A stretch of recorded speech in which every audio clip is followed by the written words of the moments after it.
بسمillahirrahmanirrahim۔ السلام علیکم۔ مکتب غامدی کی ایک اور نشست میں خوش آمدید۔ آپ کو یاد ہوگا ہم غامدی صاحب سے ان 23 فکری اعتراضات پر ان کا نقطہ نظر جاننے کی کوشش کر رہے ہیں۔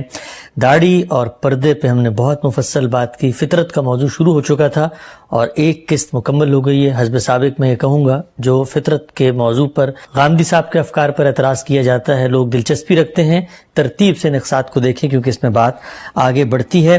بہت شکریہ غام صاحب آپ کے وقت کا۔ ہم سب پہلی قسط کے اندر ہم نے وہ بنیادی اعتراض لوگوں کا آپ کے سامنے رکھا تھا، وہ اشکال کہ ان کی نظر میں آپ نے دین کے سورسز میں ایک نئی سورس کا اضافہ کر دیا، اس کو فطرت سے تعبیر کیا جاتا ہے۔ پوچھا آپ سے یہ تھا کہ یہ فطرت چیز کیا ہوتی ہے، یعنی اس کو کیسے ہم دریافت کرتے ہیں، اس کی طرف آپ کا التفات ہوا کیوں؟ اسی بحث کو آگے بڑھاتے ہیں۔ آخری نشست میں غام صاحب نے فرمایا تھا کہ فطرت کا مطالعہ میں اسی طرح کرتا ہوں جس طرح باقی چیزوں کا میں دنیا میں مطالعہ کرتا ہوں، اور جو ذرائع علم میرے پاس میسر ہیں وہی فطرت کے علم میں بھی جاننے میں مؤثر ہوں گے۔ سوال میرا یہ ہے کہ انسان کی فطرت میں جس علم کی آپ نے نشاندہی فرمائی تھی، یہ علم کیا محض استعداد کا نام ہے؟ یعنی میں سچ اور جھوٹ، حیا اور بے حیائی، معروف اور منکر، ان دو مختلف اپرچونٹیز، دو مختلف امکانات مانتا ہوں، یا یہ فطرت کوئی ایک شعور اور ایسی صلاحیت ہے کہ جو ان میں سے مجھے درست کے انتخاب میں بھی مددگار ثابت ہوتا ہے؟ دیکھیے، میں نے 3 باتیں عرض کی تھی۔ میں نے یہ عرض کیا تھا کہ انسان سے متعلق جب بھی کوئی بات کی جائے گی وہ فطرت ہی پر مبنی ہوگی۔ انسانی علم اور انسان کے بارے میں علم وہ اصل میں فطرت ہی کا مطالعہ ہے۔ جی، جمادات کا علم جمادات کی فطرت کا مطالعہ ہے، نباتات کا علم نباتات کی فطرت کا مطالعہ ہے۔ انسان کے بارے میں آپ گفتگو کریں گے تو وہ یہیں سے شروع ہوگی کہ انسان کی فطرت کیا ہے۔ اس پر ہم بہت تفصیل سے گفتگو کر چکے کہ فطرت سے مراد کیا ہوتی ہے۔ اب رہی یہ بات کہ یہ اصل میں کیا چیز ہے، یعنی آپ کے اندر ایک بالقوہ شعور رکھا گیا ہے، ایسا شعور کہ جس طرح بیج میں درخت چھپا ہوا ہوتا ہے وہ آپ کے اندر رکھ دیا گیا ہے۔ جب اس کو خارجی تحریک میسر آئے گی، آپ ایک خاص عمر کو پہنچیں گے، گرد و پیش سے اس کے لیے احوال پیدا ہوں گے تو وہ چیز علم بننا شروع ہوگی۔ میں نے یہ بتایا تھا کہ علم بنتا کیسے ہے، تو یہ گزارش کی تھی کہ اس کی ابتدا ہمیشہ آپ کی انٹروسپیکشن سے ہوتی ہے۔ میرے پاس حواس ہیں، میں خارجی دنیا کا ان سے مطالعہ کرتا ہوں۔ میرے پاس ایک حادثہ باطنی ہے، اس سے میں اپنے وجود کا مطالعہ کرتا ہوں۔ یہ وہ بنیادی حقائق ہیں جو موضوعی ہوتے ہیں، یعنی یہ میرا مطالعہ ہے، یہ میرا علم ہے، یہ میرا اذعان ہے۔ اس کے بعد اس کو ایک معروضی حقیقت یا معروضی علم میں بدلنے کے لیے استقراء کا طریقہ اختیار کیا جاتا ہے۔ استقراء کے طریقے کے بعد جب ہم اس جگہ پہنچ جاتے ہیں کہ یہ تو حقیقت میں سب انسانوں کا معاملہ ہے، ان میں ایک مشترک حقیقت ہے، اب یہ علم بننے کی صورت پیدا ہو گئی۔ ٹھیک، اس کے بعد عقل آتی ہے اور وہ کیا کرتی ہے، وہ اس کے لوازم و مقتضیات کا استنباط کرنا شروع کر دیتی ہے۔ اس کا کام ہی اصل میں انفرنس ہے، ٹھیک، اس سے استنباطی علم وجود میں آتا ہے۔ یہ چیزیں جب ایک ترتیب کے ساتھ مل جاتی ہیں تو ہم کہتے ہیں کہ اب فلاں چیز کا علم پیدا ہو گیا ہے۔ یہ جو آپ کے تمام علوم ہیں، میں نے یہ عرض کیا تھا کہ اسی طرح پیدا ہوئے ہیں۔ تو انسان کی فطرت کا جب آپ مطالعہ کرتے ہیں تو اب ذرا ایک نگاہ ڈال کے دیکھیے، آپ کے یہ جتنے علوم ہیں کیا ان میں یہ چیز ہوئی ہے کہ جیسے ہی ایک چیز کی خواہش پیدا ہوئی یا جس کو آپ استعداد کہتے ہیں، اس استعداد کا ظہور ہوا اور خارج سے کوئی آیا اس نے وہ علم دے دیا؟ انسان وہ علم خود پیدا کرتا ہے۔ جس علم کو آپ پیدا کرتے ہیں وہ بے شعوری سے کیسے پیدا ہو جائے گا؟ درست، اچھا۔ یعنی کہ ایسا ہوتا ہے کہ سماجیات سے متعلق جو استعداد آپ کے اندر رکھی گئی تھی، خارج سے کوئی فرشتہ آیا، اس نے سماجیات کے علم کو ایک ترتیب اور نظم کے ساتھ آپ کے سامنے پیش کیا۔ چونکہ آپ کے اندر قبولیت کی استعداد رکھی گئی تھی تو آپ نے اس کو قبول کر لیا اور اس طرح سماجیات کا علم وجود میں آ گیا۔ کیا ایسا ہوتا ہے؟ نہیں۔ انسان کا جب ہم مطالعہ کرتے ہیں تو میں نے عرض کیا تھا کہ اس میں فیصلہ کن چیز کیا ہوگی، یہی کہ میرا اپنا شعور اور احساس کیا ہے، میں اس دنیا میں آنکھ کھولتا ہوں، میں شعور کی عمر کو پہنچتا ہوں، میں مشاہدہ کرتا ہوں. یعنی میں سورج کو دیکھ کر کہہ رہا ہوں کہ یہ سورج ہے، میں اس گھر کو دیکھ کے کہہ رہا ہوں کہ یہ گھر ہے. آپ مجھ سے یہ کہیں گے کہ یہ سب جو کچھ تم بیان کر رہے ہو یہ تمہارا واہمہ ہے. میرا علم تو شروع یہیں سے ہوتا ہے. یعنی یا میرے یہ حواس ہیں جو علم مجھ تک پہنچاتے ہیں، یا میرا حادثہ باطنی ہے جس سے میں اپنے نفس کا مطالعہ کرتا ہوں. یعنی مطالعہ نفس یا باطن میں ہو رہا ہوتا ہے اور یا اشیاء کا مطالعہ خارج میں ہو رہا ہوتا ہے. اسی سے مجھے وہ مجموعہ حقائق یا ڈیٹا میسر آتا ہے جس سے میرے علم کی ابتدا ہوتی ہے. تو ایک نظر ڈال کر دیکھ لیجئے کہ دنیا میں جتنے علوم آج تک وجود میں آئے ہیں، کیا وہ محض استعداد کا اظہار ہے؟ انسان نے یہ سارے مراحل اس میں طے کیے ہیں.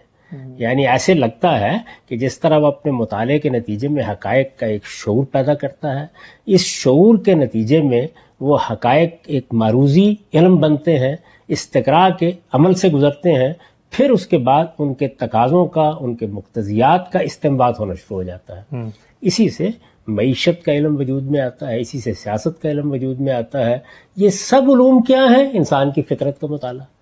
تو اس میں جو چیزیں مذہب سے متعلق ہیں وہ بھی بالکل اسی طرح ہے. اچھا ہم یہ کہتے ہیں کہ انسان اپنے داخل کے مطالعے سے، اپنے عملی مشاہدے سے اور لوگوں کے استقراء، لوگوں کے تجربات سے بھی مستفید ہوتا ہے اور علم کا سفر طے کر کے فطرت کو متعین کرتا ہے.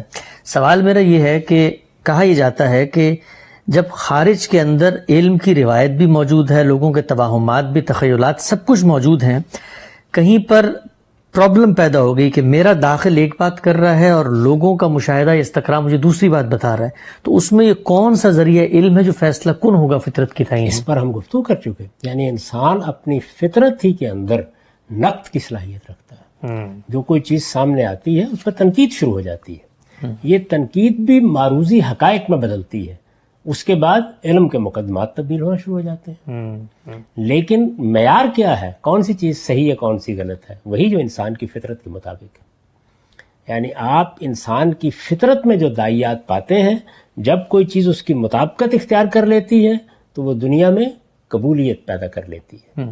جب وہ ان سے متصادم ہوتی ہے تو آپ جتنا چاہے فلسفہ وجود میں لے آئیے، تھوڑی دیر کے بعد اس کے نقائص سامنے آنا شروع ہو جاتے ہیں. علم ایسے ہی بڑھتا ہے. اس میں کس نے حتمیت کا دعویٰ کیا ہے؟ علم کے ارتقاء کی تاریخ یہی ہے. یعنی میں اپنا مطالعہ کروں گا، جب میرے نفس کا مطالعہ میرے سامنے کو مجموعہ حقائق لے آئے گا، اس پر نقد و نظر کی ایک پوری تاریخ گزرے گی. وہ فرد کی سطح پر بھی گزر رہی ہوتی ہے اور پھر وہ اجتماعی سطح پر بھی گزرتی ہے. یہ جتنے علوم آپ کی یونیورسٹیوں میں پڑھائے جا رہے ہیں، کیا یہ جس طرح آپ کو مل گئے ہیں آپ بین ان کو اسی طرح قبول کیے رہتے ہیں؟ ان کی تحلیل ہوتی ہے، ان کا تجزیہ ہوتا ہے، یہ اور تینوں سطحوں پر ہوتا ہے. یعنی جو آپ نے مجموعہ حقائق ترتیب دیا تھا، خواہ وہ آپ کے حادثہ باطنی کے نتائج تھے یا آپ کے ان خارجی حواس کے نتائج تھے، درست ترتیب دیا تھا، اس میں کہیں غلطی تو نہیں ہو گئی؟ استقراء میں تو کوئی غلطی نہیں ہو گئی. اچھا، پھر آخر میں عقل کے مقتضیات طے کرنے میں آپ نے کہیں مقدمات میں کوئی ترتیب میں خرابی تو نہیں پیدا کر دی؟ تو یہ نقد و نظر ہوتا رہتا ہے، اس سے علوم وجود میں آتے رہتے ہیں.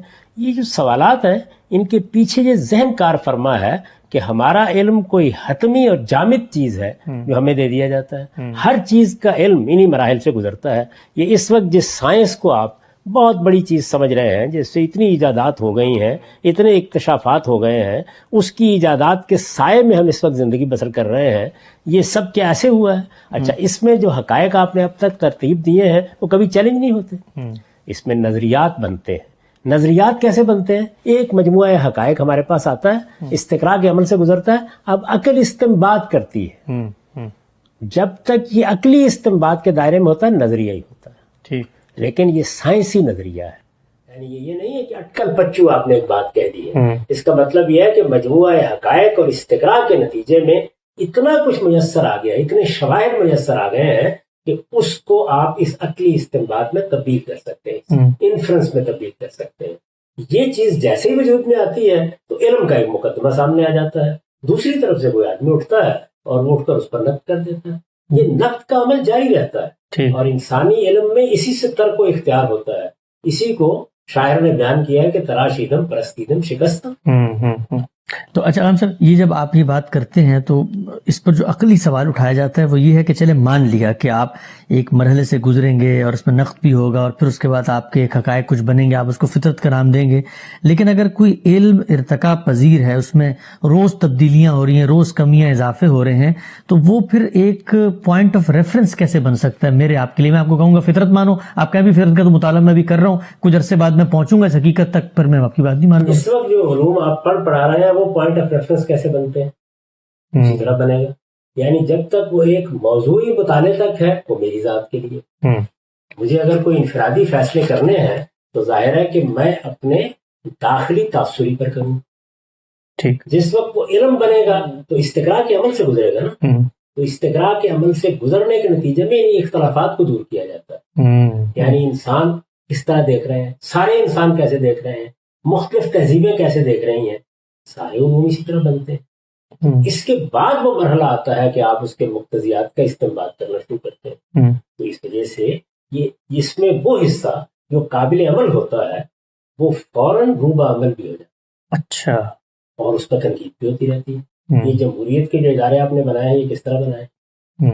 اس وقت دنیا کا نظم جن اصولوں پر چل رہا ہے، اقوام متحدہ جن مبادی پر کھڑی ہے، وہ کہاں سے وجود میں آئے؟ کیا وہ کوئی ایسی چیز ہے کہ جو چیلنج نہیں ہو سکتی؟ آپ نے اپنے ملک کا ایک دستور بنایا ہے، ظاہر ہے کہ کچھ حقائق ہیں جن حقائق کو آپ نے ان کے مقتضیات سمیت تسلیم کر لیا. جی.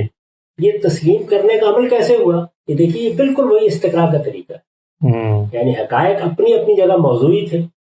جب آپ نے تمام سیاسی رہنماؤں کو جمع کیا، ان کے مابین اس پر بحث ہوئی، تو معلوم ہوا کہ کنسنسس ڈیولپ ہو رہا ہے. وہ کنسنسس اپنی ارتقاء کا عمل ہے، استقراء کا عمل ہے.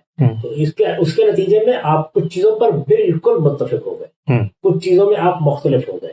آپ نے ایک دستاویز ترتیب دے دی، اس دستاویز پر آپ نے فیصلہ کر دیا، اس کے بعد کی ترمیم کی ضرورت پڑتی ہے.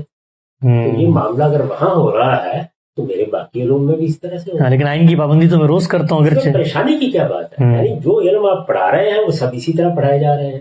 جن علوم کی بنیاد پر انجینئرنگ کا علم ہے، آپ فلک بہت سی عمارتیں کھڑی کر رہے ہیں.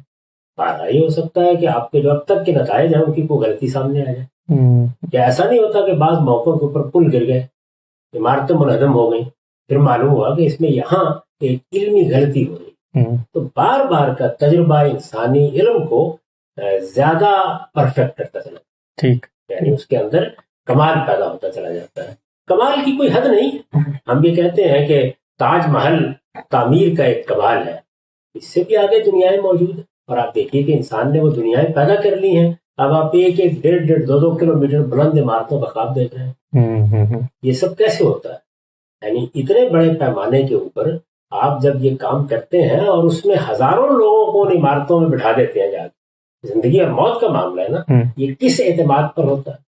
یہ جو آپ نے شٹل بھیجنی ہوتی ہے، آپ جب مریخ کا مطالعہ کرنے کے لیے انسانوں کو بھیجتے ہیں تو اس اعتماد کے ساتھ بھیجتے ہیں کہ اب تک جو علم آپ نے استخراج کر کے ترتیب دیا ہے وہ ریاضی کا ہے، وہ سائنس کا ہے، یا کسی چیز کا ہے، اس کے بہت سے نتائج ایسے ہیں کہ جو اب چیلنج نہیں ہوں، پھر بھی غلطی سامنے آ جاتی. تو انسان اسی طرح زندگی بسر کرتا ہے.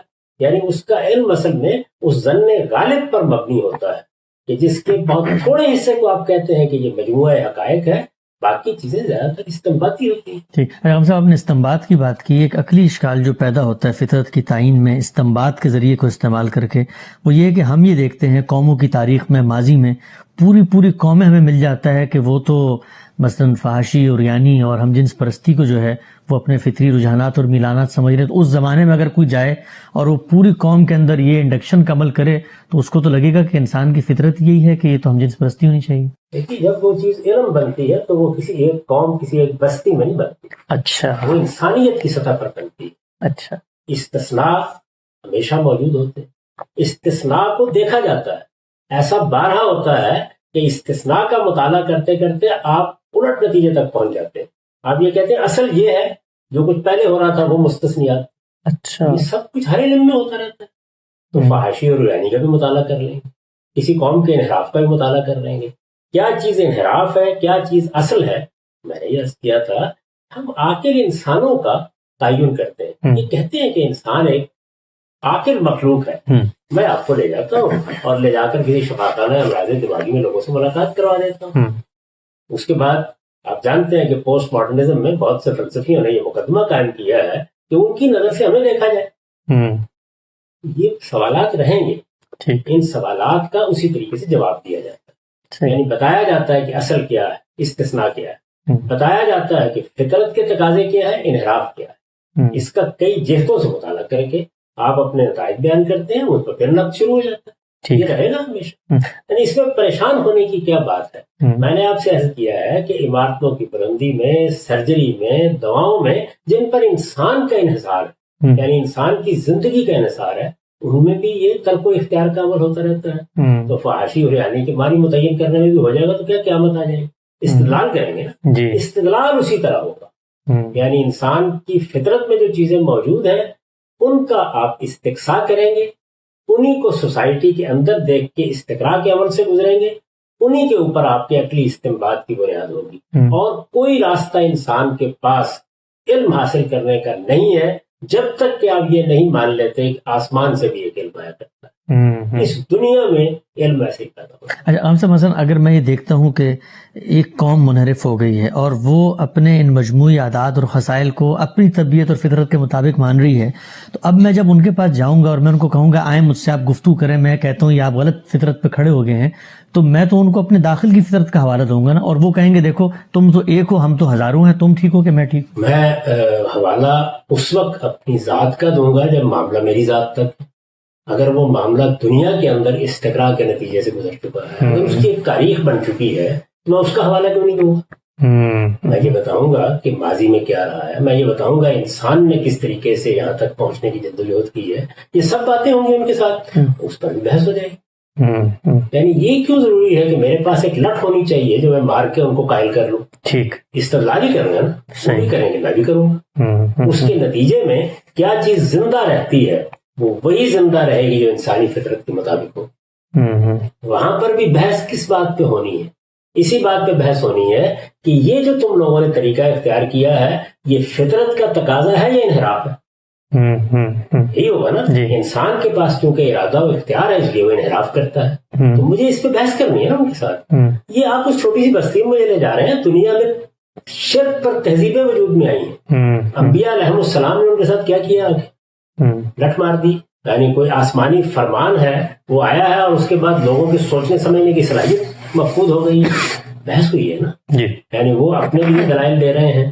یہ تو وہ چیز ہے کہ آپ ایک بستی کا حوالہ دے رہے ہیں جس میں یہ بھی یقینی طور پر معلوم نہیں کہ ساری بستی یہی کر رہی تھی، یا اس کے لیڈر یا اس کے اکابر یا اس کے زعماء یا اس میں اوباشوں کو ٹولے یہ کر رہے تھے. یہ بھی ابھی طے نہیں. بستی کتنی تھی؟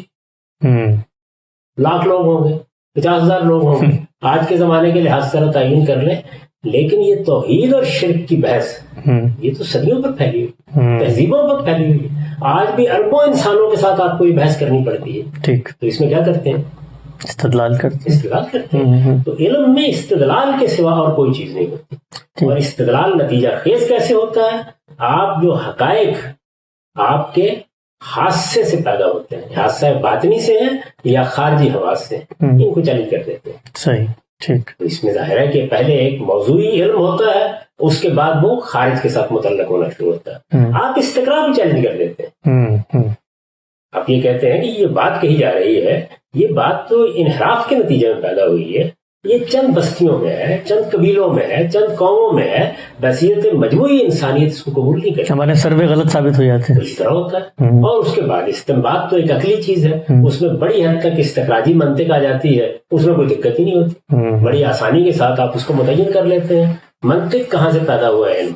یعنی جس وقت عقل آتی ہے، بنیادی مقدمات سے استنباط کا عمل شروع کرتی ہے، تو استنباط کے اس عمل کے ریاضیاتی قواعد بنا دیے گئے کہ اس میں کہیں غلطی نہ ہو رہی. ٹھیک. اسی لیے علم وجود میں آیا. اس میں مغالطوں کی نشاندہی کی جاتی ہے، پھر ان پر بحث ہو جاتی ہے. علم کا معاملہ یہی ہے. یعنی پہلے تو اس غلط فہمی کو ذہن سے دور کر لیجیے کہ جب انسان علم پیدا کرتا ہے تو یہ پہلے ہی مرحلے میں ہر غلطی سے پاک ہو جاتا ہے. اس میں اسی جگہ سے بات شروع ہوگی انہی مراحل سے گزرے گی اور اسی طرح پائے تکمیل کو پہنچے گی، اور وہ تکمیل بھی اصل میں آج کی تکمیل ہوتی ہے۔ جیسے ہی اس پر نقد ہوتا ہے ہم ایک قدم آگے بڑھ جاتے ہیں۔ جی اچھا غم صاحب، اس میں جو بنیادی فکر کار فرما ہے ان تمام عقلی اعتراضات میں، وہ یہ ہے کہ انسان علم پیدا کرتا ہے تو چلے مٹی سے اس نے سلیکا سینڈ سے اس نے آئی پیڈ بنا دیا اور نیوٹران پروٹون دریافت کر کے اس نے مثلا بجلی بنا دی، یہ تو خارج ہے۔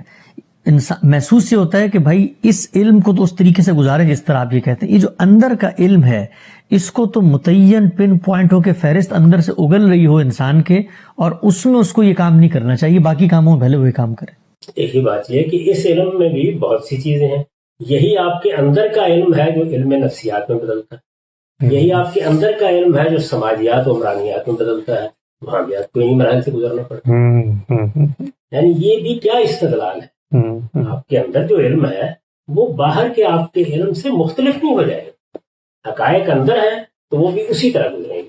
آپ سر درد محسوس کرتے ہیں یا کوئی درد محسوس کرتے ہیں، یہ آپ کا موضوعی احساس ہے، آپ کا باطنی احساس ہے، ظاہر ہے کہ استقراء کے نتیجے میں مختلف مراحل سے گزر رہا ہے، تو اس میں بھی غلطی ہو سکتی ہے، اس میں بھی اختلاف ہو سکتا ہے۔ اختلاف اور غلطی ہوگی، ہر علم میں ہوگی، خواہ وہ نفسی علم ہے خواہ وہ خارجی اشیاء۔ ٹھیک اچھا ہم سب آگے بڑھاتے ہیں بحث کو۔ اس مطالعے کے نتیجے میں آپ نے داخل کو دیکھا، خارج کو دیکھا، استقراء کیا، صدیاں گزر گئیں۔ اب سوال یہ ہے کہ آج 2020 میں ایک انسان کھڑا ہو کے ماضی کے علم کے نتیجے میں فطرت کیا ہے جو مرتب ہوئی ہے اس کا اگر جائزہ لے، تو سوال میرا یہ ہے کہ اب آپ کے علم کی ترقی کے نتیجے میں، سب دوڑ دھوپ کے نتیجے میں فطرت متعین کیا ہوئی ہے، یعنی کن حقائق پر مشتمل ہے، اس کا دائرہ کیا ہے، کیا اس کی بنیاد پہ انسان زندگی گزار سکتا ہے، اب کیا طے ہوا ہے؟ بہت سی چیزیں اس وقت طے ہو گئی ہیں، بہت سی چیزیں زیر بحث ہیں اور ایسے ہی رہے گا ہمیشہ سے۔ یعنی یہ طے ہے کہ انسان ایک عاقل حیوان، اس کے اندر عقلی استنباط کی صلاحیت موجود ہے، استقراء اسی کی تائید کرتا ہے، اسی بنیاد پر ہم اپنے تمام علوم کو آگے بڑھا رہے ہیں۔ یہ طے ہے کہ انسان کے اندر حصے جمالیات ہے، یہ ایک ایسی چیز ہے جس کو کسی جگہ چیلنج نہیں کیا جا سکتا، اسی پر تمام فنون مرتب کیے جا رہے ہیں، آپ کی مصوری، آپ کی شاعری، آپ کا ادب سبھی سے وجود پذیر ہو رہے ہیں۔ یہ طے ہے کہ انسان کے اندر علم حاصل کرنے کے یہ ذرائع ہیں جن کا میں نے ابھی ذکر کیا، یعنی وہ ایک حادثہ باطنی رکھتا ہے، وہ خارجی حواس رکھتا ہے، یہ سب ہم نے کیسے جانا ہے؟ اسی سفر سے جانا ہے، اور اس میں کوئی اختلاف نہیں ہے۔ علم ان ذرائع سے پیدا ہوتا ہے، اس میں کوئی اختلاف نہیں ہے۔ آگے کچھ مراحل ہیں جن کے بارے میں اختلافی آراء بھی ہوتی ہیں، ان چیزوں پر بھی ہمارا اتفاق ہوتی ہے۔ انسان ایک اخلاقی وجود، یعنی اس کے پاس کچھ اقدار ہیں، کچھ ویلیوز ہیں، وہ عالمی اقدار ہیں، وہ معروضی اقدار ہیں، انہی اقدار پر اس دنیا کا نظم قائم ہے، اسی پر میں آپ کو دیکھتا ہوں، آپ مجھے دیکھتے ہیں، ان کا بہت بڑا حصہ ایسا ہے کہ جس میں کوئی اختلاف نہیں، جس پر ہم سب انسان بالکل متفق ہیں۔ چند اطلاقی چیزوں کے بارے میں بحث ہو جاتی ہے، یہ اتنا کچھ جو ہم نے متفق علیہ بنا لیا ہے، یہ کوئی معمولی اچیومنٹ ہے، اور میں تو یہ کہتا ہوں کہ اس کی بھی آپ صرف تہذیب کر رہے ہیں، ورنہ یہ ہمیشہ سے ایسے۔ اچھا، قدیم ترین غاروں میں بھی انسان آپ دیکھتے ہیں جب کبھی وہ آگے بڑھتا ہے تو وہاں بھی تصویریں بننا شروع ہو جاتی، جمالیات کا ماضی کا مطالعہ یہی بتاتا ہے کہ اس کی حصے جمالیات گویا اس کے اندر موجود ہے ہمیشہ سے، جس طرح اس کو آنکھیں دی گئی ہیں اسی طرح یہ حس بھی دی گئی ہے، وہ فیصلہ کرتا ہے کہ یہ چیز خوبصورت ہے، یہ چیز بدصورت ہے، اور خوبصورت کا انتخاب کرتا ہے، اس کے اندر اخلاقی وجود ہے، اسی اخلاقی وجود کا ظہور آپ کے دساتیر میں ہو رہا ہے، اسی کا ظہور آپ کے باہمی روابط میں ہو رہا ہے، اسی کی بنیاد پر آپ عدالتیں لگائے بیٹھے ہیں، اسی کی بنیاد پر پولیس کے محکمے کام کر رہے ہیں، اسی کی بنیاد پر ریاست کا نظم قائم کر رہا ہے، اسی کی بنیاد پر آپ نے بنیادی حقوق کا چارٹر ترتیب دیا ہے، اقوام متحدہ کا ادارہ بنایا، بہت کچھ جو ہے بالکل متعین ہے، اور یہ سب کچھ صدیوں سے متعین۔ ٹھیک، اچھا اب سر اس میں اگلا سوال یہ ہے کہ جب ہم یہ کہتے ہیں کہ یہ علم تو متعین ہے اور اب تک ہم یہاں پہنچ گئے، آپ نے گزشتہ گفتگو میں ایک اصطلاح کا حوالہ دیا تھا، اضطراری علم، کہ انسان کے اندر ایک اضطراری علم موجود ہے، اور مذہب کی طرف جب اس کا رجحان ہوتا ہے تو یہی وہ اضطراری علم ہے جو وہ ضرورت یا طلب پیدا کرتا ہے کہ انسان پھر الہام کی طرف۔ یہ اضطراری علم کی اصطلاح ہے کیا؟ یہ بڑا مشکل سا لفظ لگتا ہے، اضطراری علم یہ کیا ہے، کن چیزوں پر مشتمل ہے؟ میرے اندر اللہ تعالیٰ نے یا میرے خالق نے یہ صلاحیت رکھی ہے کہ میں جو چیزیں میرے سامنے آتی ہیں، جو تصورات سامنے آتے ہیں، میں ان کو علم میں بدل سکتا ہوں۔ اچھا، آپ میرے سامنے ایک ایسے لائن لگاتے ہیں، اس سے جو صورت وجود میں آتی ہے، میں صرف اس صورت کو کسی بکری کی طرح، کسی گدھے کی طرح دیکھتا نہیں رہتا، میں اس کو مثلث کہتا ہوں، نام دیتا ہوں۔ مثلث صرف نام دینا نہیں ہے، اس طرح میں نے در حقیقت اس کو علم میں بدل دیا۔ اچھا، یہ چیزوں کو جو میرے سامنے آتی ہیں، وہ میرے باطن میں ہوں یا میرے ظاہر میں ہوں، ان کو علم میں بدل دینے کی جو صلاحیت ہے، یہ باہر نہیں پڑی ہوئی، ٹھیک، یہ محض میرے ماضی کے تجربات پر مبنی نہیں ہے، یہ میرے اندر ہے، یہ میرا اضطراری علم ہے۔ یعنی یہ جیسے ہی اشیاء کے ساتھ متعلق ہوتا ہے تو یہ ان اشیاء کو علم میں بدلنا شروع کر دیتا ہے۔ علم میں بدلنے کا مطلب کیا ہے؟ یہ ان میں معنویت پیدا کر دیتا ہے، یہ ان پر حکم لگا دیتا ہے، اچھا، یہ ان کو صورت دے دیتا ہے، یہ ان کے باہمی روابط متعین کرنا شروع کر دیتا ہے۔ یہ صلاحیت میں لے کر، اچھا، یعنی اپنے فاطر سے لے کے آیا، اپنے خالق سے لے کے آیا ہوں۔ یہ میری تخلیقی صلاحیت ہے جو میرے اندر موجود ہے، اور اسی کا نام انسان ہے۔ یہ میرے اندر ہے تو علوم پیدا ہو رہے ہیں، تہذیبیں وجود میں آ رہی ہیں۔ یہ گدھے میں نہیں، یہ کتے میں نہیں، یہ شیر میں نہیں ہے۔ ہو سکتا ہے کہ بہت سے خصائص مجھ سے بہت بڑھ کے رکھتے ہوں، لیکن یہ صلاحیت میرے اندر ہے، بحیثیت انسان۔ اسی کا ظہور میرے علم اور میری تہذیب میں ہو رہا ہے۔ ٹھیک۔ اچھا علامہ صاحب، آپ یہ فرماتے ہیں کہ جی انسان کی ابتدا ہوئی ہے تو یہ فطرت کی جو روشنی ہے اس کے اندر رکھی گئی ہے۔ ہم جب خارج میں جا کے دیکھتے ہیں تو ہمیں یہ معلوم ہوتا ہے، ظاہری بات ہے ہم اگر کسی الہامی روایت کو مانتے ہیں تو جو اس کے حقائق، اس کی تاریخ ہے، اس کا موازنہ کرتے ہیں تو ہم یہ دیکھتے ہیں کہ انسان کی ابتدا تو آدم علیہ السلام سے ہوئی ہے۔ آدم علیہ السلام پیغمبر تھے، نبی تھے، اللہ نے براہ راست ان سے گفتگو کی۔ تو انسانیت کا آغاز اس فطرت کی شعوری صلاحیت سے ہوا یا انسانیت کا آغاز خدا کے براہ راست الہام، اس کی وحی، اس کے ذریعے سے کوئی علم جو دیا گیا ہے اس سے ہوا؟ تو ہمیں تو یہ نظر آتا ہے کہ پہلے آدم علیہ السلام پیدا ہوئے، نبوت آئی ہے، اس کے بعد کی کوئی اور چیز ہوگی جو آ سکتی ہے؟ یہ اب ہم مذہبیات میں داخل ہو رہے ہیں۔ جی، اب تک کی ساری گفتگو ہم خالص علمی اور عقلی بنیادوں پر کر رہے ہیں، جی، اور اس میں جو چیز میں نے واضح کرنے کی کوشش کی وہ یہ تھی کہ میرے ہاں یہ نہیں ہے کہ ماضی کا کوئی انسان ہے جس کی تاریخ سے میں واقف نہیں ہوں۔ جی، میرے ہاں بچے اب بھی پیدا ہوتے ہیں، ان کے اندر یہ ساری بالقوہ صلاحیتیں میں خود دیکھتا ہوں۔ یہ میرے اس وقت کے تجربے اور مشاہدے کی چیزیں ہیں۔ ماضی کا علم کس طریقے سے میری میراث بنتا ہے اس کو بھی میں دیکھتا ہوں، ان سب چیزوں کو۔ تو جب میں مذہبیات سے ہٹ کر غور کروں گا تو میرے پاس کیا ذرائع ہیں؟ میں اس وقت جو موجودہ انسان ہے اس کا مطالعہ کروں۔ میرے باقی علوم بھی اسی پر مبنی۔ میں یہ بحث کرتا ہوں جب جمہوریت کو ایک اصول کے طور پر بیان کر رہا ہوتا ہوں کہ اس کا ماضی کیا ہے، اس کے ماضی کے پیچھے تو سلطنتوں اور استبداد کی تاریخ، انسانی فطرت کا مطالعہ کیا جاتا ہے کہ وہ کیا چاہتی، اس میں کیا تقاضے پوشیدہ ہے۔ اس کا جواب دیا جاتا ہے کہ یہ تو اصل میں کچھ جنگجوؤں نے اپنی طاقت کا استعمال کر کے لوگوں پر اپنا نہاب اور استبداد اور استیلا قائم کر لیا تھا، ورنہ انسان یہی چاہتا ہے کہ وہ آزادی اور حریت کے ساتھ اپنے معاملات انجام دے۔ تو یہ سب چیزوں کا ہم مطالعہ کرتے ہیں، اس میں ماضی بھی زیر بحث آتا ہے، حال بھی زیر بحث آتا ہے۔ جب آپ خالص علم کی جگہ پر کھڑے ہیں تو وہاں مذہبی حوالہ نہیں ہو۔ اب اگر آپ مذہبی حوالے میں جائیں گے تو ظاہر بات ہے کہ پھر مذہبی متون زیر بحث آ جائیں۔ اس میں جو بڑی بنیادی چیز ہے وہ یہ ہے، جو اس وقت مختلفی ہو رہی ہے، وہ یہ ہے کہ کیا جس پہلے انسان کا ہم ذکر کرتے ہیں، یعنی آدم علیہ السلام، آدم و حوا، وہ پہلا انسان نابینا تھا، دیکھنے کی صلاحیت سے محروم تھا، اس کے اندر بالقوہ کوئی چیز موجود نہیں تھی۔ مذہب اور مذہبی حقائق کے بارے میں بنیادی چیزیں بھی اس کو بتائی گئی تب اس کے علم میں آئی۔ کیا ایسا ہے؟ انسان کا معاملہ یہ تھا، ایک نقطہ نظر یہ کہ وہ اس سے واقف ہی نہیں تھا۔ مثلا آپ پھر مذہب کے کانٹینٹ کا جائزہ لے کے دیکھیں گے کہ میں یہ جانتا ہوں وہ ہے کیا چیزیں، آپ کس کو مذہب کہہ رہے ہیں؟ مثال کے طور پر اپنے خالق کا شعور، مثال کے طور پر خیر و شر کا شعور۔ آپ گویا یہ کہہ رہے ہیں کہ یہ سب چیزیں انسان کے لیے بالکل اجنبی۔ معلوم ہے کہ آپ کس چیز کی تائید کر رہے ہیں؟ ان لوگوں کی تائید کر رہے ہیں جو یہ کہتے ہیں کہ انسان ایک صفحہ سادہ ہے، ڈبولا راسا پیدا ہوا، اس کے ہاں کچھ بھی نہیں۔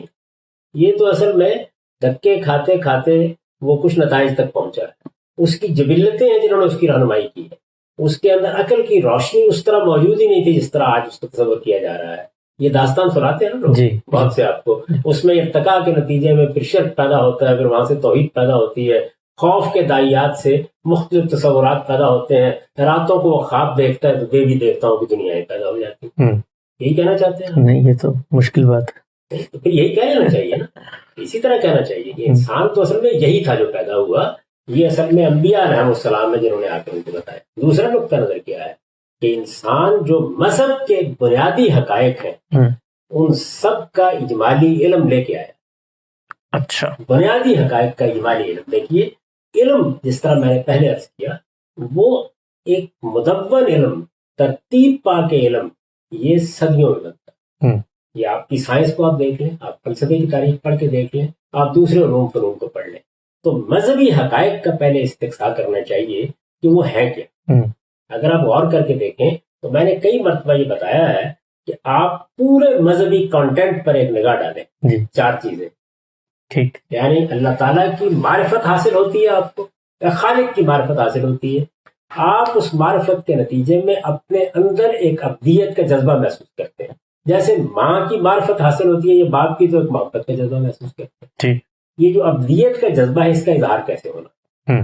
ایک چیز یہ ہے، اس میں مراسم عبودیت وجود میں آ جاتے ہیں. اس کے نتیجے میں مذہبی کانٹینٹ کی بات کر رہا ہوں. دوسری چیز کیا ہے؟ طہارت کے آداب. یعنی مذہب آپ کو پاکیزہ دیکھنا چاہتا ہے، آپ کے بدن کو پاکیزہ دیکھنا چاہتا ہے. آپ کے ہاں بہت سی چیزیں ہیں جو اسی ذیل کی، یہ آپ کا وضو، یہ آپ کا غسل، یہ جنابت، یہ حیض، یہ نفاس کے مسائل، یہ سب کیا ہے؟ یہ در حقیقت بدن کی طہارت ہے جو مذہب کے کانٹینٹ پہ بڑی بنیادی اہمیت رکھتی ہے. یہ 2 چیزیں ہو گئی. تیسری چیز کیا ہے؟ تیسری چیز خور و نوش میں طیب اور خبیث کا فرق. اچھا، یعنی کچھ چیزیں کھانے کے لیے حرام کر دی گئی ہیں اور بہت سی چیزیں آپ کے لیے جائز رکھی گئی ہیں. ان کی بنیاد یہ بتائی گئی ہے کہ وہ سب چیزیں بالکل جائز ہیں جو طیبات، وہ سب چیزیں ممنوع ہیں جو خبائث. تو مذہب کے کانٹینٹ میں ایک تیسری چیز یہ اس کے مشمولات میں. چوتھی اور آخری چیز کیا ہے؟ معروف اور منکر، یعنی خیر و شر کا شعور. آپ یہ کہتے ہیں کہ فلاں چیز اچھی ہے، فلاں چیز بری ہے. تو مذہب اپنی اساس میں یہ ہے، ابھی احکام میں مت جائیے، ٹھیک، اپنی بنیاد میں یہ ہے. ان سب کا اجمالی علم انسان لے کے آئے. اچھا، دوسرا مقدمہ یہ، یعنی ایک تو وہ تھا نا کہ وہ ان سب چیزوں سے بالکل بے خبر، صفحہ سادہ ہے. ان سب چیزوں سے اگر وہ بالکل بے خبر تھا تو یہ باقی علوم پیدا کرنے والی چیزیں یہ کہاں سے آئی؟ اس نے پہیہ تو ایجاد کر لیا. اور بہت آگ جلا لی. یعنی وہ آگ جلائی اس نے، وہ باہر نکلا، اس نے جانوروں سے مقابلہ کرنے کے طریقے سیکھے، اس نے ہتھیار بنائے، اس نے تصویریں بنانا شروع کر دی. باقی کہاں سے آئی؟ تو جس طرح وہ علم اس کے اندر موجود تھا کیا ان چیزوں کا علم نہیں تھا؟ اور پھر آج ہم اگر مشاہدہ کر کے دیکھیں تو کیا یہ علم کسی خارجی تحریکی سے پیدا ہوتا ہے؟ یعنی ہم اپنے بچوں کو دیکھتے ہیں کہ جو بنیادی حقائق ہیں جو اجمالاً انسان کے اندر ودیت کیے گئے ہیں وہی ہیں جو در حقیقت قبولیت کا داعیہ پیدا کرتے ہیں. تو دوسرا نقطہ نظر یہ ہے کہ یہ جو کچھ بھی ہے یہ موجود تھا انسان کے اندر لیکن بالاجمال. اچھا، یعنی یہ یوں سمجھ لیجیے جیسے بیج ہوتا ہے، بالاجمال تھا. اس کو تفصیلات میں بدلنے کی ضرورت ہے. باقی تمام علوم میں یہ گوارا کیا جا سکتا تھا کہ تفصیلات میں بدلنے کا عمل صدیوں میں بھی ہو جائے تو کوئی قیامت نہیں آ جائے. ٹھیک، لیکن اس میں یہ موضوع نہیں. کیا؟ اس لیے کہ انسان کو امتحان کے لیے بھیجا گیا، وہ مسئول ٹھہرایا گیا، اس کو اللہ تعالیٰ نے آزمانے کے لیے یہاں بھیجا ہے. ہر انسان جب دنیا سے رخصت ہوگا تو اپنا حساب اور اپنا دفتر بند کر دے گا. تو یہ ضروری ہوا پہلے ہی مرحلے میں کہ اس کے اندر یہ جو اجمالی علم دیا گیا ہے اس کی تفصیلات اسے پیغمبروں کے ذریعے سے بتا دی. وحی کا اور آپ کی فطرت کے علم کا ربط یہ. اچھا، یہی عقلی بات، یعنی علم و عقل یہی چاہتے ہیں. اسی کے شواہد آپ کو باقی علوم میں ملتے ہیں. یعنی باقی علوم میں کیا ہوتا ہے؟ باقی علوم میں جو کچھ آپ کے اندر ہے بالقوہ ہے، جس کا پوٹینشیل آپ لے کے آئے ہیں، اس کا تدریجی ظہور ہوتا ہے. وہ آہستہ آہستہ حقائق سے متعلق ہوتا ہے. اس میں استقراء کے عمل میں بھی بعض اوقات برسوں، بعض اوقات صدیاں لگ جاتی ہیں. اس میں عقلی استنباط میں بھی بہت بحثیں ہوتی ہیں اور پھر کہیں جا کر آپ اس کی تنقیح کر کے اس کو ایک باقاعدہ علم میں بدلتے ہیں. ہمارے یہاں اس وقت اگر آپ لائبریری کھولتے ہیں اور اس میں جاتے ہیں تو آپ دیکھتے ہیں یہ سیاست کا علم ہے، یہ نفسیات کا علم ہے، یہ سماجیات کا ہے، یہ عمرانیات کا ہے. کیسے پیدا ہوا ہے؟ آپ دیکھیں یہ صدیوں میں ان نتائج تک پہنچا ہے، کرنوں میں، جو آج آپ بیان کر رہے ہوتے ہیں. سائنس کے علمی کو دیکھ لیجیے، بھیا تو بہت پہلے ایجاد ہو گیا، آگ بھی بہت پہلے دریافت ہو گئی، لیکن یہ جو دنیا اس وقت ہمارے گرد و پیش ہے یہ تو پچھلی 2 صدیوں کا تحفہ ہے. یہ سب کچھ پیدا ہونے میں کتنا عرصہ لگ گیا، یعنی انسان ارتقاء کے کتنے مراحل سے گزرا. کیا مذہبی حقائق کے بارے میں بھی یہ گوارا کیا جا سکتا؟ نہیں. یعنی پھر تو یہ ہوتا کہ صدیوں کے بعد یہیں کہیں وہ علم ترتیب پاتا جا کے، پھر جن لوگوں کے ہاں وہ ترتیب پا جاتا انہیں کو مسئول ٹھہرانا چاہیے. یہ نبوت کے خاتمے کے بعد مواخذہ پر شروع ہوتا، مواخذہ شروع ہوتا. تو اس وجہ سے اللہ تعالیٰ نے جو فیصلہ کیا، یا فیصلے پر تو میں بھی بات نہیں کرتا، یا جو ہونا چاہیے تھا انسان کے لحاظ سے وہ یہی ہونا چاہیے تھا کہ ابتدا ہی نبوت سے کی.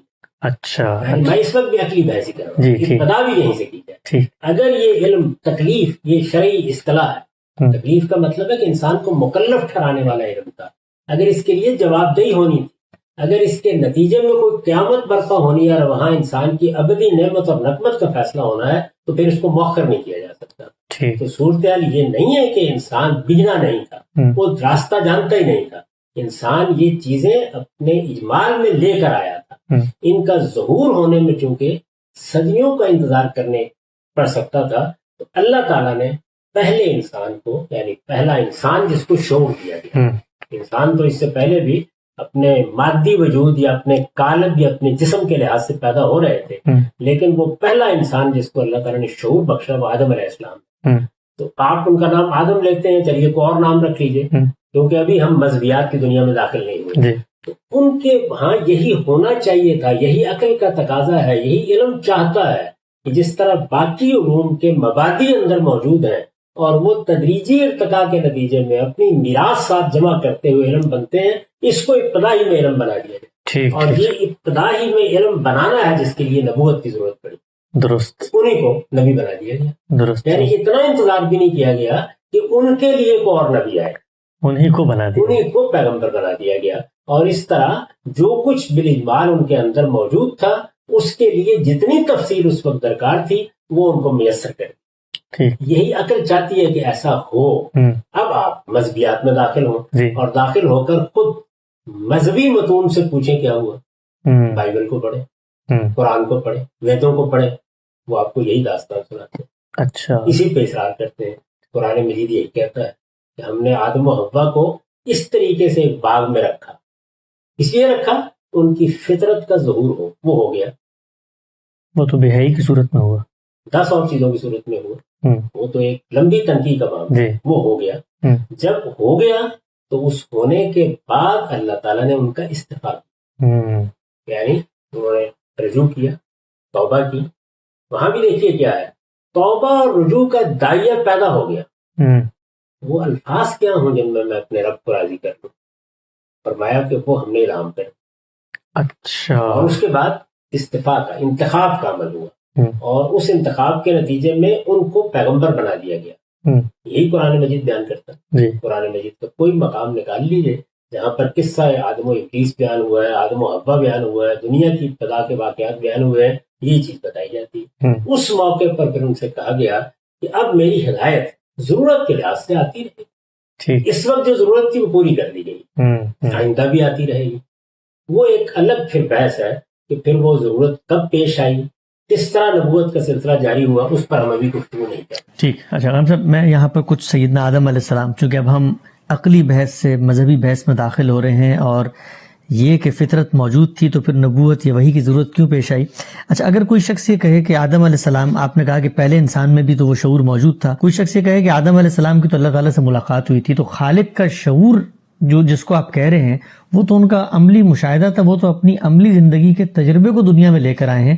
وہ کوئی ان کا انفرنس تو نہیں ہے کہ میں مخلوق اور میرا خالق ہونا چاہیے. ہم اب مذہبی متون میں آ گئے ہیں تو قرآن مجید خود اس بات کو بیان کر رہا ہے. آپ سورہ اعراف میں جائیے، وہ یہ بیان کر رہا ہے کہ آدم علیہ السلام ابھی وجود میں بھی نہیں آئے تھے جب ان کے ساتھ، ان کی اولاد کے ساتھ، ان کی صدیوں بعد، قرنوں بعد پیدا ہونے والی ذریت کے ساتھ یہ سارا معاملہ ہو گیا. اچھا، یعنی وہ تو ابھی اس دنیا میں اس قالب میں بھی نہیں آئے. ان کی شخصیت، اصل شخصیت، اور صرف ان کی نہیں، اذ اخذ ربک من بنی آدم من ظہورہم، جب آپ اس آیت کو زیر بحث لائیں گے جی تو پھر میں آپ کو بھی بتاؤں گا کہ قرآن مجید تو اس سے بہت پہلے کی داستان سنا رہا ہے. ٹھیک ٹھیک ٹھیک ٹھیک اگر مذہبی متون سے استدلال کرنا ہے تو پھر تو نوعیت ہی بالکل الگ ہے. ٹھیک ایک ایک چیز کو دیکھ لیتے ہیں. ٹھیک. اچھا ہم صاحب، یہ آدم علیہ السلام، اب ہم آئیں گے اس پوری تفصیل پہ کہ قرآن مجید کن کن جگہوں پر فطرت کو پوائنٹ آف ریفرنس بناتا ہے. وہ کہتا کیا ہے؟ ابتدائی طور پہ سوال ہے پہلے انسان سے متعلق. آدم علیہ السلام کو جب اللہ تعالیٰ نے بھیج دیا، بھیجنے کے بعد ان سے غلطی ہو گئی. ایک آدمی جو دنیا میں فطرت کا یہ شعور لے کر آیا ہے، اس کو پتہ ہے نیکی بدی کی تمیز ہے، اس کو خیر و شر کا پتہ ہے، نہ کوئی خارج کا اثر ہے، نہ کوئی علم اثر ہو رہا ہے، نہ کوئی تخیل ہے، وہاں انہوں نے ایک انحراف کر دیا. تو اللہ میاں نے یہ کیوں نہیں کہا کہ آدم میں نے تمہیں ابھی ابھی اس تازہ فطرت پہ پیدا کیا تھا اور تم نے اس کی خلاف ورزی کر کے بھی ہے؟ اللہ تعالیٰ نے تو کہا میں نے تمہیں منع کیا تھا. گویا اللہ کا قول آدم علیہ السلام پہ حکم بنا، نہ کہ فطرت کا کوئی ریفرنس شعور آدم علیہ السلام کو دیا گیا. دیکھیے یہ تو آزمائش کا ذکر ہے جس میں انہیں مبتلا کیا گیا. اس کا فطرت سے کیا تعلق؟ یعنی بے حیائی کا عمل تو ہو گیا. بے حیائی اور حیا کہاں سے زیر بحث آ گئی وہاں پہ؟ یعنی آدم علیہ السلام یا آدم و حوا ہے، ان کو ایک جگہ اللہ تعالیٰ نے رکھا ہے. جی ان کو رکھا ہے تو باشعور انسانوں کی حیثیت سے رکھا ہے. ٹھیک. ان باشعور انسانوں کو اللہ تعالیٰ نے یہ بتانے کے لیے کہ ان کے اندر کیا داعیات پوشیدہ ہیں، ان کی فطرت کیسے ظہور پذیر ہوگی، اس کے لیے ایک امتحان برپا. ٹھیک. ان کو ایک باغ میں رکھا گیا، اس باغ میں ہر چیز کی اجازت دے دی گئی. اچھا. لیکن ان کے باہمی مواصلت کے تعلق پر پابندی لگا دی. ٹھیک. وہ میاں بیوی ہیں، بے حیائی کہاں سے وجود میں آ گئی؟ اچھا. یعنی وہ میاں بیوی ہیں، میاں بیوی کی حیثیت سے پیدا کیا گیا ہے. ان کا حق تھا کہ وہ مواصلت کریں.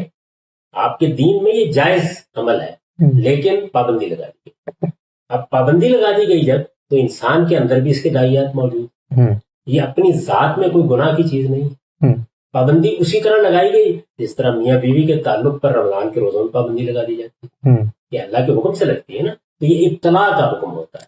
اچھا. یعنی اللہ تعالیٰ انسانی فطرت میں جو داعیات موجود ہیں، چونکہ اس کے ساتھ انسان کو ارادہ و اختیار بھی دیا گیا ہے، تو بعض اوقات فطرت کے کسی بدیہی تقاضے پر پابندی لگا دی. تو یہ پابندی ان پر لگا دی گئی.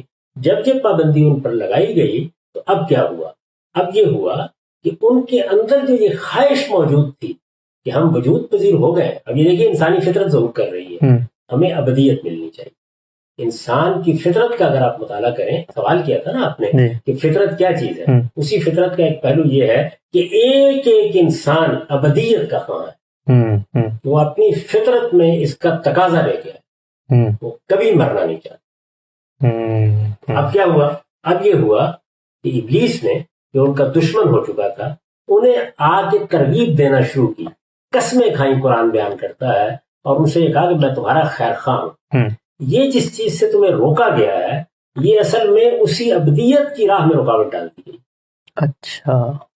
تم یہ کام کر ڈالو گے تو ہمیشہ زندہ رہو. اور یہ بات ساری جھوٹ نہیں. ہم اصل میں اسی مواصلت اور مقاربت کے نتیجے میں صدیوں سے زندہ ہیں. اصل بڑی ایسے، یعنی انسان کو بحیثیت انسان، آدم کو بحیثیت آدم دیکھیں تو ایسا ہی ہے. تو اس نے کیا کہا؟ سورہ طٰہٰ میں بیان کیا ہے کہ اس نے آ کے قسمیں کھا کے کہا کہ تم اس درخت کا پھل کھا رہے ہو. یہ درخت بالکل اسی معنی میں ہے جس طرح آپ شجرہ نسب بولتے ہیں. جی. یعنی اصل میں یہ وہ درخت ہے کہ جس سے نسلیں پھوٹنی، تو تم اس کا پھل کھا لو، اس کا ایک نتیجہ نکلے گا، وہ یہ کہ تم فرشتوں کی طرح ابدی بنے.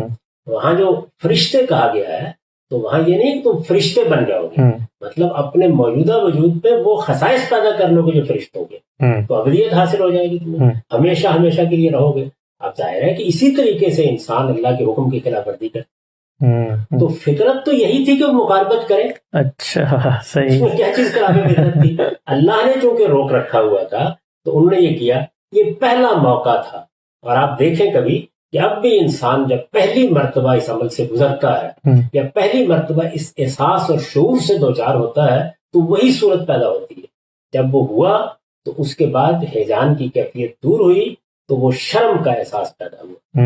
اب قرآن مجید وہاں تو اللہ تعالیٰ بھی خطاب ہی نہیں کر رہا. آپ دیکھیں قرآن مجید کے مختلف مقامات میں، یعنی ایک امتحان میں ڈالا گیا ہے. وہ شرم کا احساس آپ سے آپ پیدا ہوا اس لیے کہ وہ اندر موجود تھا. لوگ یہ کہتے ہیں آدم علیہ السلام نبی تو ہو سکتا، اللہ نے وہی کر کے شرم کا احساس اسی وقت دلا دیا اور ذکر نہ کیا. وہ تو بھی میری نہیں ہے، وہ تو اس توبہ کے بعد استفاء میں ملے گی. اچھا ابھی تو انسان کی حیثیت سے انہیں بتایا جا رہا ہے کہ وہ اپنی کیا فطرت لے کے آئے ہیں، اس کا ظہور کیسے ہوگا. اسی فطرت کا ظہور ہے. پہلے ظہور ہوا ہے مقاربت کے عمل میں، پھر اس کے اندر داعیہ کیا پیدا ہوا ہے، ایک بہت بڑا خیر، یعنی مجھے ابدیت حاصل ہو جائے گی، میں فرشتوں کی طرح ہمیشہ جیوں گا. یہ سب فطرت ہی کا ظہور ہو رہا ہے. اس کے بعد آگے کیا ہے، جیسے ہی یعنی ان اعضاء سے وہ واقف تھے. رفع حاجت کے لیے تو یہ اعضاء استعمالی ہوتے ہیں. ہمارے یہاں بھی 5 7 10 سال تک بچے جب دیہات میں کھیلتے تھے تو ان کے اندر شعور نہیں ہوتا اس بات کا، لیکن جیسے ہی جنس کا داعیہ پیدا ہوتا ہے تو پھر ان کے ڈھانپنے کا جذبہ پیدا ہوتا ہے انسان کے اندر. ایسے ہی ہوا. قرآن مجید کہتا ہے کہ جیسے ہی ہوا، اور اب یہ دیکھیے یہ محض استعداد ہے. استعداد میں تو یہ ہونا چاہیے تھا کہ جیسے یہ شعور پیدا ہوا یا احساس پیدا ہوا کہ یہ کیا ہوا، تو آواز آتی کہ پتوں سے ڈھانپ دو اپنے آپ. نہیں، انہوں نے خود فیصلہ کیا تھا کہ یکسفان علیہم من برق الجنہ.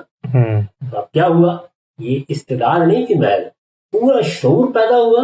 اس شعور کے بعد عمل بھی پیدا ہو گیا. آپ اس کو علم میں بدل دیں، یعنی وہ حیا کا احساس لے کے آئے ہیں. حیا کا یہ احساس جنسی عمل کے ساتھ وابستہ ہے. جس وقت یہ پیدا ہوتا ہے تو انسان کے اندر جنسی اعضاء کو ڈھانپنے کا داعیہ پیدا ہوتا ہے. یہی حیا کی حقیقت ہے اس معاملے. اور پھر انسان کیا کرتا ہے، وہ اپنے گرد و پیش میں دیکھتا ہے. اب تو ہمیں بہت اعلیٰ درجے کے لباس میسر ہیں، تو اس وقت جو چیز میسر تھی وہی پتے درختوں کے، ان سے انہوں نے اپنے جسم کو ڈھانپنا شروع کر دیا. تو یہ جو عمل انہوں نے کیا، یہ سارا کا سارا عمل ہونے کے بعد تنبیہ کی گئی کہ یہ تم نے میرے حکم کی خلاف ورزی کی ہے. انہوں نے اس پر توبہ کی، پھر نبوت کی. ٹھیک غلام صاحب، یہ جو سوال ہے کہ فطرت مقدم ہے یا نبوت مقدم ہے، اس پر آپ نے تفصیل سے بات کی. ہمارے پروگرام کا یہاں وقت ختم ہوتا ہے، لیکن میں چاہوں گا اگلی نشست میں انشاءاللہ کہ ہم ترتیب سے آپ سے یہ سمجھیں کہ خود یہ جو پورا تصور، عقلی تصور کے انسان کا داخل تقاضا کرتا ہے، وہ یہ کہتا ہے کہ فطرت ہے. ابتدائی جو انسان ہمیں نظر آتا ہے اس کے خصائص و خصائل بھی بتاتے ہیں کہ ایک شعور اس کے اندر موجود ہے.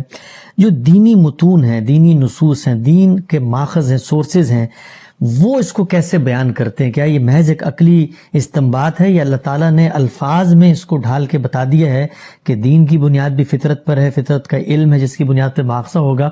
میں انشاءاللہ چاہوں گا کہ آئندہ نشست میں بہت تفصیل سے آپ سے یہ چیزیں ہم جاننے کی کوشش کریں، اور پھر ان پہ جو کاؤنٹر سوالات لوگ پیش کرتے ہیں، اعتراض کرتے ہیں، وہ بھی آپ کے سامنے رکھیں. اب تک آپ کے وقت کا بہت شکریہ. یہاں پر ہماری نشست کا وقت ختم ہوتا ہے. اقول قولی ھذا واستغفر اللہ لی ولکم ولسائر المسلمین.